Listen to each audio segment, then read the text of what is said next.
Hi, I'm Chris Fanta. I'm a member of the Pulmonary and Critical Care Division at the Brigham and Women's Hospital, where I direct the Partners Asthma Center, and I'm professor of medicine at Harvard Medical School. And what I wanted to do with this session on pearls and pulmonary medicine is introduce some new topics, review some other topics, and just highlight some interesting aspects of pulmonary disease through a series of 4 cases, if you would. And I don't have any conflicts of interest to share. So what exactly is trying to communicate when we say a medical pearl? I think it's a medical fact that isn't maybe widely known or routinely discussed in medical texts. I hope it's going to be useful information. It's not terribly obscure. It's not meant to be trivia, and God willing, it's true. So here's the first of these 4 cases that I wanted to review. A 52-year-old man who came complaining of fatigue and early morning headaches over the last 4 to 6 weeks. On his serum chemistry profile, you notice that he has an elevated serum bicarbonate, 35 milliequivalents per liter, and he takes no medications, and in particular isn't on a diuretic. He smoked cigarettes since he was a teenager, 1 to 2 packs per day, and has chronic productive cough and sputum production, particularly first thing in the morning. And his examination is notable for relatively shallow respirations, clear lung fields on auscultation.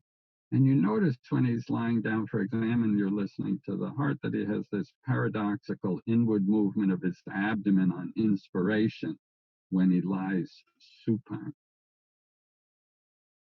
So evaluating him further, you obtain pulmonary function tests, and they're abnormal with an obstructive pattern. The FEV1 and FVC are shown there, and the ratio is reduced consistent with moderate airflow obstruction. Arterial oxygen saturation is measured with a pulse oximeter, and it's reduced on the order of 93 to 94% at rest. And curious about this, we obtain arterial blood gases, and consistent with that elevated serum bicarbonate, we find that he has a hypercapnia with a PCO2 of 60. His pH is 7.34, and he has hypoxemia, as was suggested by his pulse oximetry. So for further evaluation, we get a chest x-ray, and it looks pretty clear. It looked like a poor inspiration, the radiologist said. At least they were shallow lung fields. All right, so this is a question about hypercapnia. Why is this patient hypercapnia? The most likely hypercapnic, the most likely explanation is 1, asthma, 2, COPD, 3, pulmonary embolism, 4, respiratory muscle weakness, or 5, kyphoscoliosis. And I think one is tempted to say COPD in this long-term cigarette smoker with obstructive lung disease, but I think the correct answer is likely to be respiratory muscle weakness. And why is that? Here's the pearl that I wanted to share with you. I think it's a useful fact to remember that unless someone is receiving respiratory depressant medications, narcotics or sedatives, or there's some other illness going on, that in COPD, hypercapnia does not develop until the FEV1 falls a good bit lower. His was over 2. Typically, it's less than about 1.5 liters. You have to have severe airflow obstruction in order to cause alveolar hypoventilation and an elevated PCO2 in COPD. And this study done from way long ago monitored a group of patients with COPD, made repetitive measurements of PCO2 and their lung function. And you can see here's elevated PCO2 on the order of what, probably greater than 46, 47 was their upper limits of normal. And all of those patients with elevated PCO2 had an FEV1 less than about 1.5 So I don't think we can blame his hypercapnia on COPD. Yes, he has COPD, but it's not severe enough to explain his hypercapnia. And then there were these other clues that made you think maybe it isn't COPD. He has relatively small lung field, shallow breath on CAT scan, not hyperinflation. And he has this curious paradoxical movement of his abdomen and chest wall when breathing in the supine position. And I think that was a clue towards respiratory muscle weakness, particularly inspiratory muscle weakness or fatigue. It could have been as seen from diaphragm weakness. And I'm not a great drawer here, and so this cartoon is not very sophisticated, but imagine somebody lying on their back, head on this side to the left, feet over here to the right, and on a normal breath in, as we watch someone breathe, chest and abdomen move up on the supine patient pretty much in unison. And then on exhalation, fall back to the initial position as the diaphragm descends like a piston and expands the chest and pushes the abdominal contents forward. So up comes abdomen and chest wall, down on exhalation. And what you noticed in his breathing is that when he took a breath in, he was able to expand his chest with the help of particularly his intercostal and accessory muscles.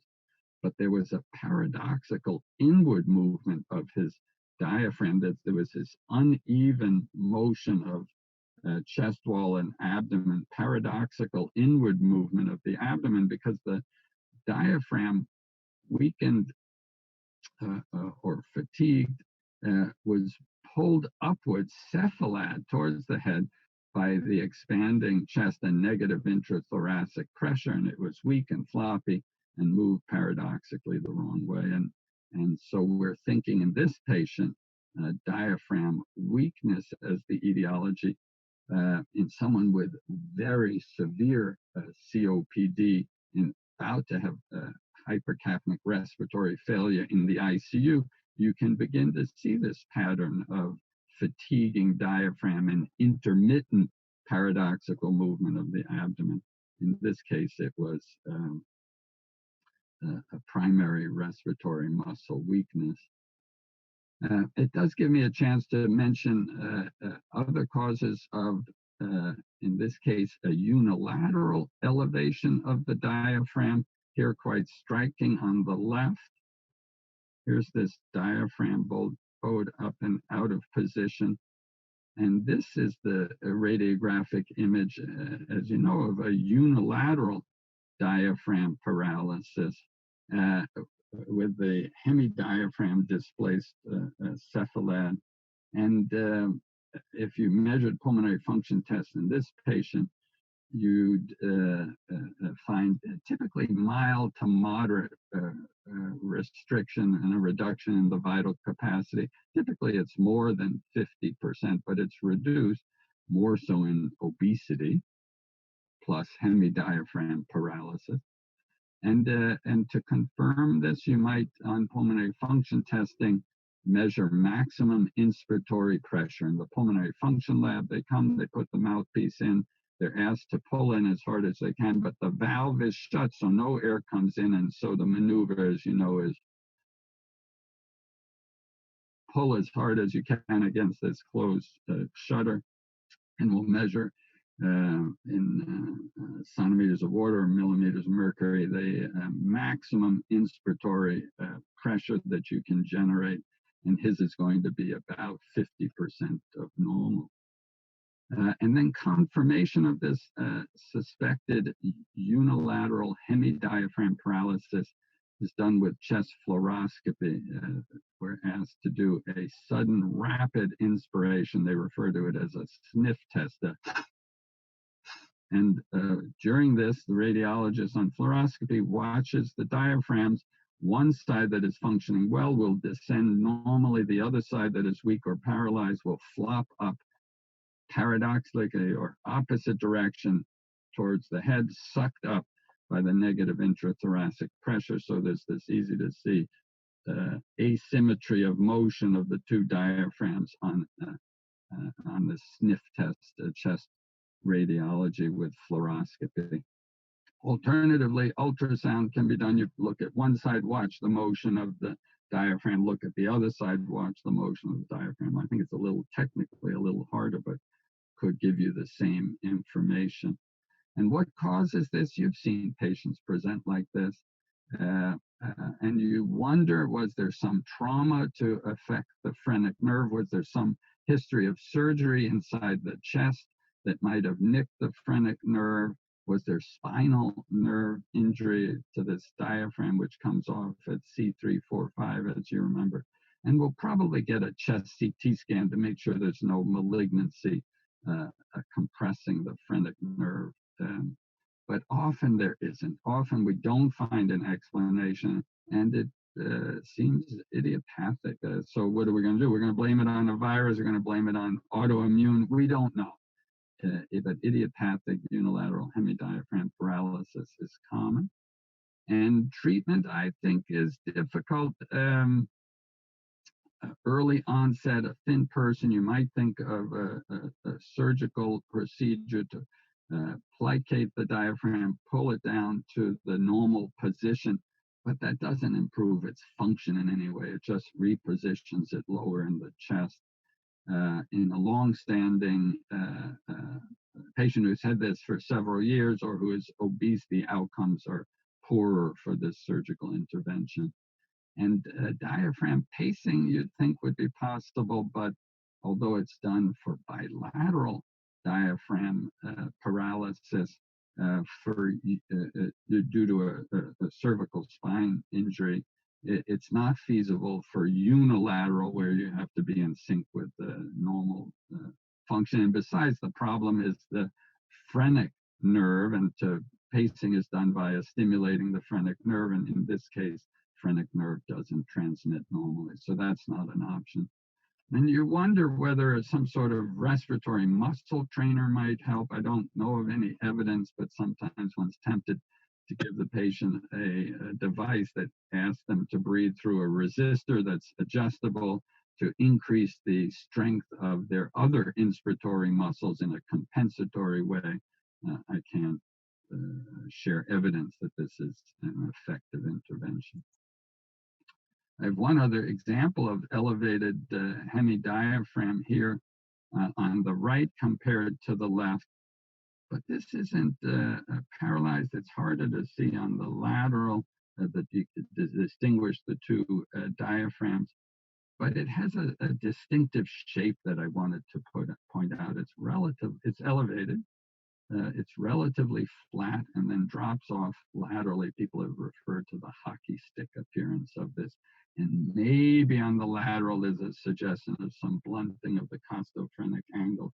And I think in expanding our differential, there's another maybe pearl of the elevated hemidiaphragm. Is it possible that there's a pleural effusion, that below the right lung, that the diaphragm is in its normal position and functioning normally, but a pleural effusion is trapped underneath the lung in a position, in a shape that allows the lung to maintain relatively normal shape, and might fool you to not be aware that there's a pleural effusion. You don't see the obvious meniscus.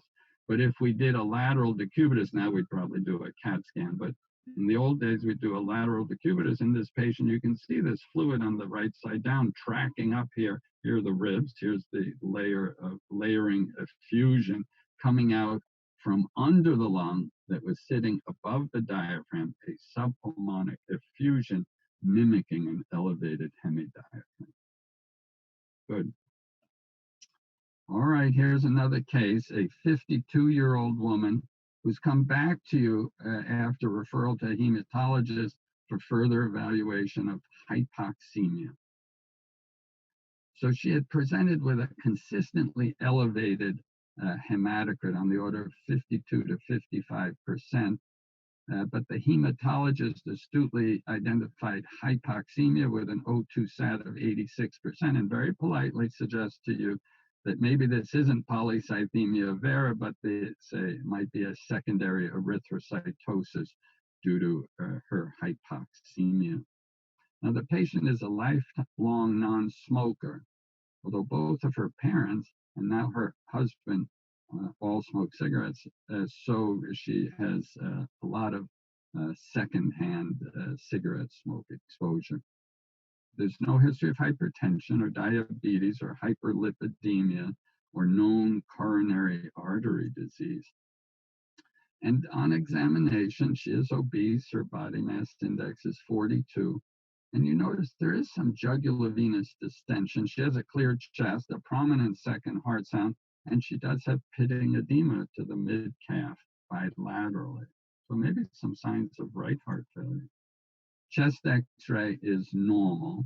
And sure enough, with your oximeter, her oxygen saturation is 86%, which is not terribly tachypnic or dyspneic.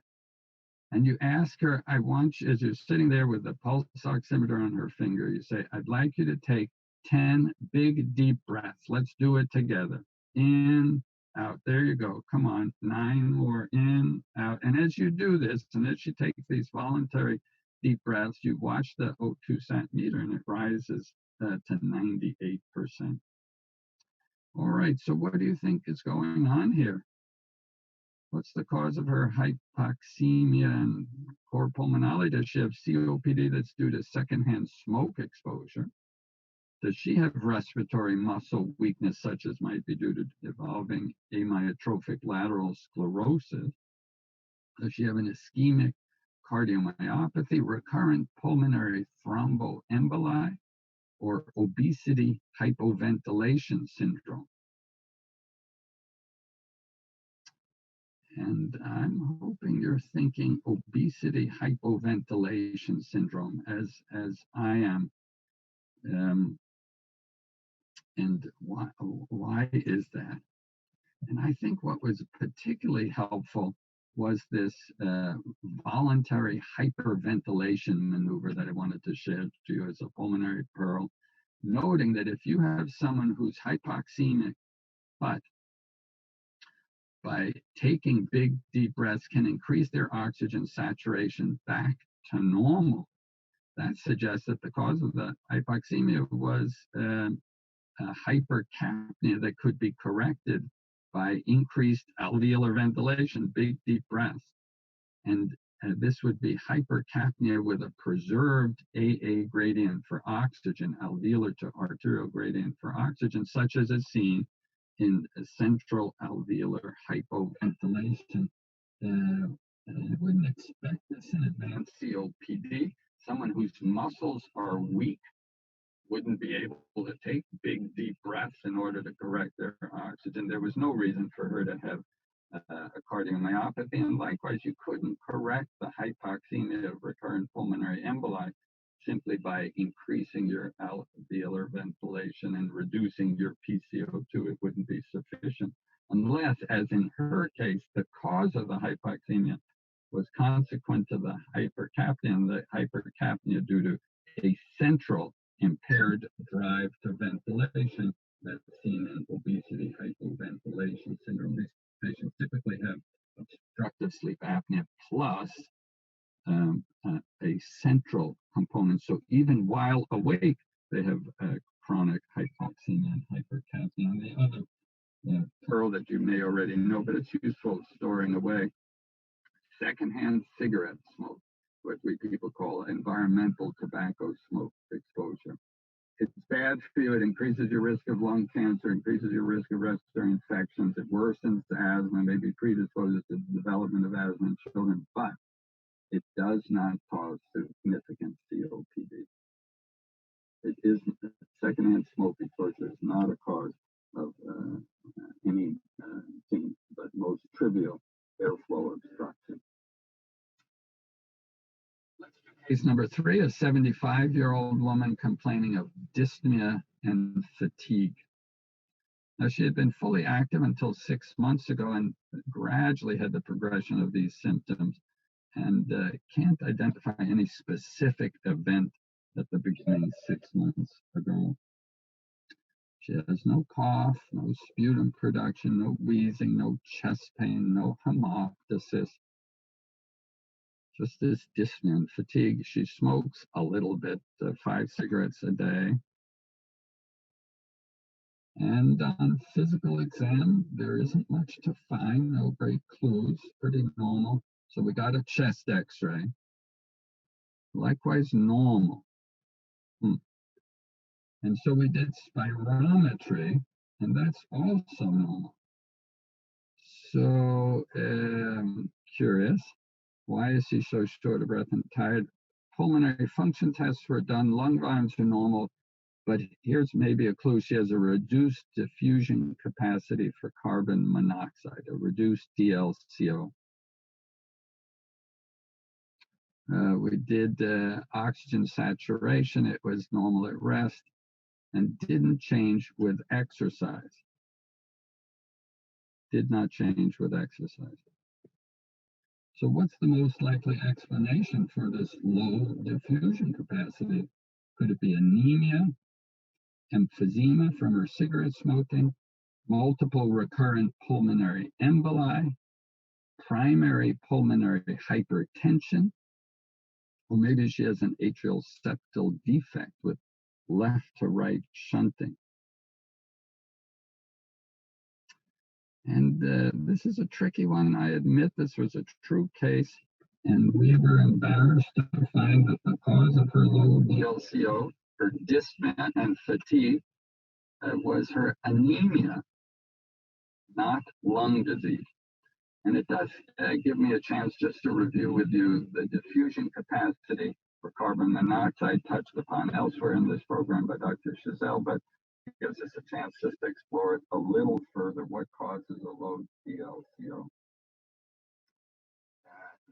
I must say that on now the evidence that we have from her case history, there's not much to suggest emphysema with a normal x-ray and normal spirometry. She has no hypoxemia to suggest a recurrent pulmonary emboli. She doesn't desat with exertion, as you might expect with primary pulmonary hypertension, and the atrial septal defect with left to right shunting doesn't cause low diffusion capacity.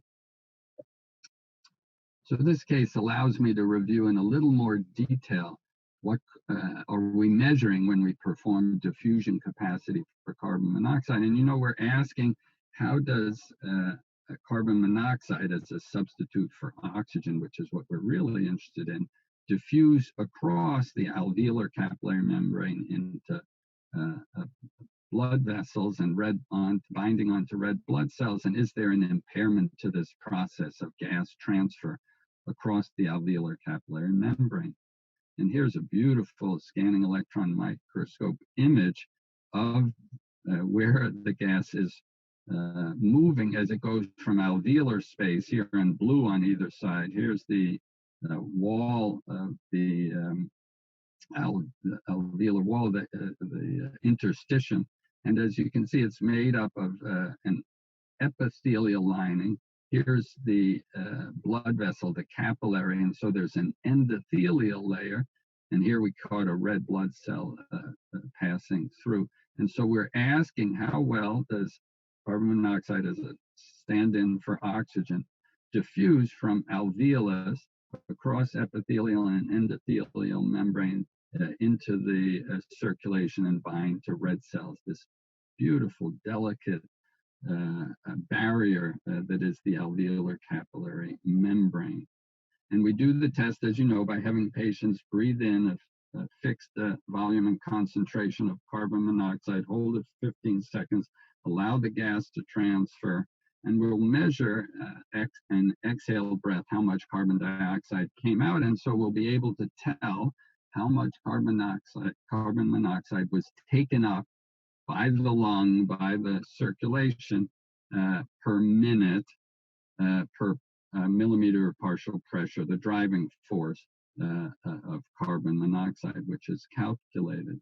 So that's what we're measuring, and often is reported also corrected for alveolar volume. That's what this VA stands for, which is a rough estimate of total lung capacity. So the diffusion capacity for corrected for alveolar volume is the same milliliters of carbon monoxide per minute for the driving pressure of carbon monoxide corrected per liter of lung volume. And the concept here I think of is what happened, for instance, to that patient who has normal lungs but had a pneumonectomy following a motor vehicle accident.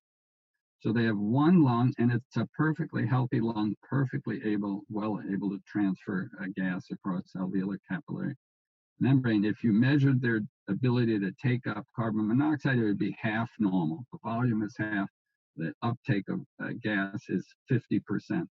But it's a healthy lung, and so you want to report it as, for this amount of lung tissue, corrected for alveolar volume as an estimate of total lung capacity. For this amount of lung tissue, the transfer of gas is normal. The diffusion capacity corrected for alveolar volume would be normal in someone with a healthy lung status post-pneumonectomy. What would cause a low diffusion capacity? And there are basically three things that I keep in my mind. One is interstitial lung disease, thickening of the alveolar capillary membrane. So this, they call it a diffusion barrier, diffusion defect, just this thickening of the wall, so it takes longer for gas to transfer across into capillaries. There could be destruction. You've lost surface area. There's just less alveolar capillary membrane surface available, as in emphysema.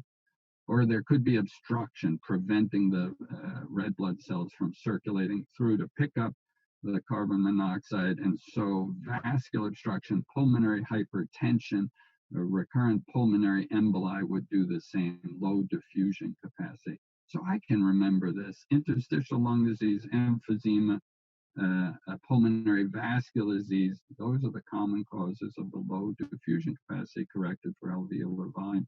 And rarely there might be just decreased capillary blood volume. That would be a right to left, not a left to right shunt. But, and here's the point about our patient, we have to correct our report, our diffusion capacity, for the amount of hemoglobin circulating. If you're anemic, if you don't have as many red blood cells there to pick up the carbon monoxide, your diffusion capacity will be reduced. The laboratory should do this. They should measure hematocrit and correct DLCO for hemoglobin percentage. They routinely do this if the information is available, but if they didn't have a hemoglobin measurement, they couldn't do it. In our patient, having excluded all of the other causes, it turned out that it must be anemia that was causing her low DLCO, because nothing else fit, and in fact she was anemic. The other thing that can do this, mimic lung causes of a low DLCO, is a carboxyhemoglobinemia. The patient has been smoking a cigarette, put it out, and went into the PFT lab to have a measurement, because the assumption is carbon monoxide in the alveolus transferring across the alveolar capillary membrane into the blood meets no back pressure from carbon monoxide already bound to the hemoglobin. But if there is some concentration of carbon monoxide in the blood already, it will reduce the transfer of gas. And then we talked about what happens if you had a resection of lung tissue. A reduced lung volume can be corrected by measurement of DLCO, corrected for alveolar volume. Good. So this was our pearl. Anemia is a cause of a low DLCO. If the test results are not corrected for hemoglobin concentration, we need to check. Similarly, cigarette smoking immediately before testing, or other causes of carboxyhemoglobinemia can cause a low DLCO in the absence of any true cardiopulmonary disease. And I thought that test that we did, that oxygen saturation with exercise, was particularly helpful. Let's put this pulse oximeter on your finger. Let's go for a walk. Let's climb a flight of stairs. Let's see how short a breath you get. And also let's see if there's a change in oxygen saturation. And the fact that she had no oxygen desaturation with exercise made you think that this was not some interstitial lung disease, pulmonary vascular disease, or emphysema. I think that's a useful rule-out test. Oxygen saturation measured with exertion. And here is an old slide, but I think also another pearl, quite interesting in terms of the role of diffusion impairment in causing hypoxemia. I saw a patient yesterday with a low DLCO, and the question was this the cause of dyspnea? And it, as shown here, unless the diffusion capacity, they talk about 55%. Unless the diffusion capacity falls less than about 55%, then you can, with exercise, see hypoxemia. But in a mild, moderate reduction in diffusion capacity, that isn't sufficient to cause hypoxemia. DLCO has to fall less than about 55% of normal before you begin to see it as a cause of exertional hypoxemia. Let's just think, what could cause an elevated diffusion capacity? Someone might ask this on an exam. And interestingly, diffuse alveolar hemorrhage might be a cause. Here, someone inhales carbon monoxide. It is taken up not by blood in the capillaries, but by blood pooled in the alveolar spaces. And so we have excess amount of carbon monoxide taken up. It looks like the lungs are doing a terrific job, but it's not transferring into from alveolus to capillary. It's all pooling, being picked up in the sink of blood cells in the alveoli. So people have used monitoring of an elevated diffusion capacity to test for recurrent alveolar hemorrhage in patients with Goodpasture's disease, for instance. And then something that might cause increased capillary blood volume to pick up more carbon monoxide, acute pulmonary edema. We don't usually do DLCO testing, and left to right shunt would do that as well. Increased diffusion capacity. All right, we have one more case we'd like to touch upon. 23-year-old woman with shortness of breath and wheezing that has not improved with bronchodilators and inhaled corticosteroids. So she reports asthma of about 2 years duration. It's gotten worse over the last 6 months, and particularly at night, she has lots of wheezing. Her husband, who came with her to the office, said, "Yeah, I hear even loud wheezing when she's asleep." She's on a high-dose inhaled steroid, long-acting beta agonist, a leukotriene receptor antagonist. And so just recently, she was prescribed oral steroids, but even that didn't seem to bring a lot of benefit. So at home, there's wall-to-wall carpeting. She doesn't have any pets, no observed cockroaches or mice. Thinking about things that are driving that might drive poorly controlled asthma. She has seasonal allergic rhinitis, especially in late summer and early fall. She works as a librarian in an old public library building. And physical exam, she has both inspiratory and expiratory wheezing, otherwise normal. And so let's go do spirometry. Here it is. Here's the flow volume curve. Here are the numbers with the vital capacity, 80%, FEV1, 66%, and the FEV1 to FVC ratio reduced at 0.7. In a young woman like this, you'd expect on average 0.82 to be the ratio, and this is the lower limits of normal at 0.76. Okay.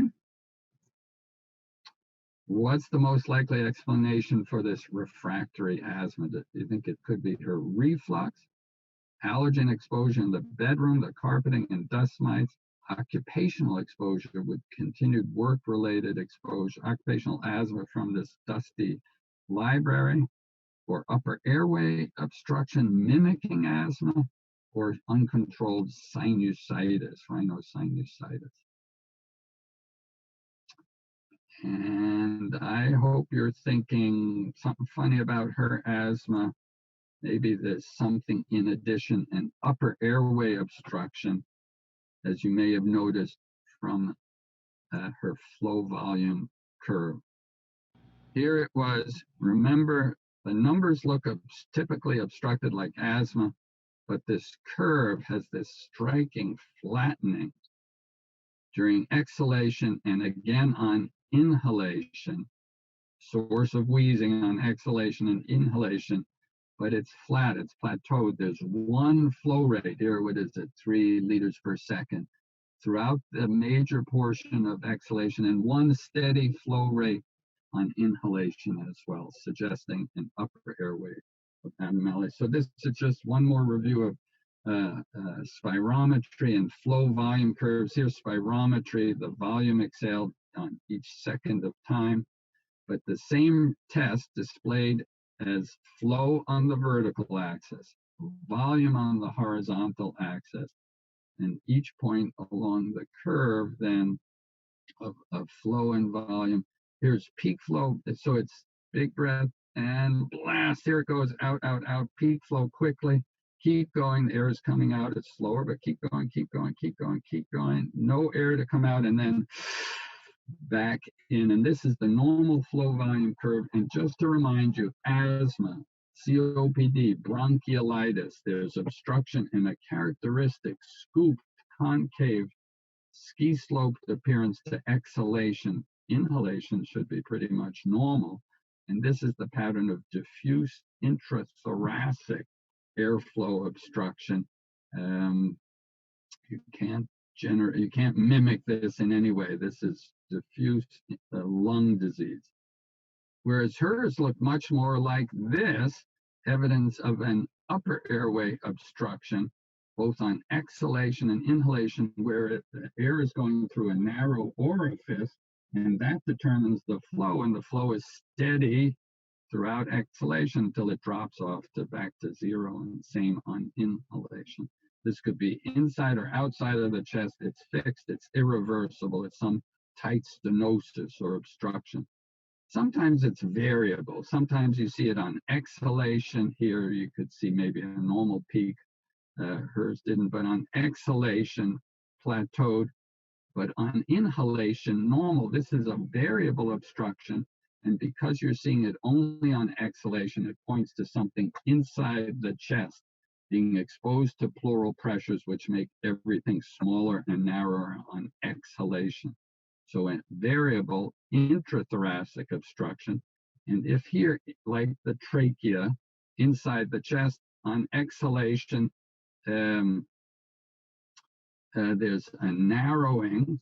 Air is coming out, you're exhaling. There's a narrowing from positive pleural pressure, but when you breathe in, everything is getting better. And so inhalation was able to pull apart this floppy variable, like a tracheomalacia, upper airway obstruction. And here's the opposite. If it's outside of the chest, central airway, but not exposed to pleural pressures, maybe larynx, on inhalation, but a normal exhalation. And here's the cartoon suggesting that on exhalation, if it's outside of the chest, you're going to be able to expand the trachea and push apart the airway walls, whereas inhalation will suck together this floppy upper airway. So what about our patient? We better get a chest x-ray. This flow volume curve looks very abnormal. Chest x-ray, you have to have an eagle eye to say, I don't know about something going. If you're looking at the trachea, maybe let's look close up. Here's the tracheal air column, black and black. Here's the aortic arch. Maybe there's something there. We better get a CAT scan. The old CAT scan, here it is. Oh my gosh, she has a tumor, young woman, tumor growing in her trachea, benign tumor, nearly obstructing the airway. Here in an early coronal reconstruction, you can see this tumor blocking the upper airway. She was referred to a thoracic surgeon who was able to resect this tumor and kid me ever after that she had cured asthma in my patient. But this was upper airway obstruction mimicking asthma. And the pearl here is that the flow volume curve is a clue to the cause of obstruction. And this plateau, this flattening appearance, suggests an upper airway obstruction. If there's scooped concave appearance on exhalation of the flow volume curve, that tells you it's intrathoracic diffuse disease like asthma, COPD, or bronchiolitis, bronchiectasis, etc. And this, I think, but just a reminder, I think it is a truism that people with asthma will respond dramatically to systemic steroids. Failure to improve despite 40 to 60 milligrams a day. I think you're thinking, what's going on here? That's very odd. Let's think about alternative diagnoses, because purely steroid resistant asthma is quite rare. I provided some references and enjoyed discussing some pulmonary cases with you today. Thanks a lot.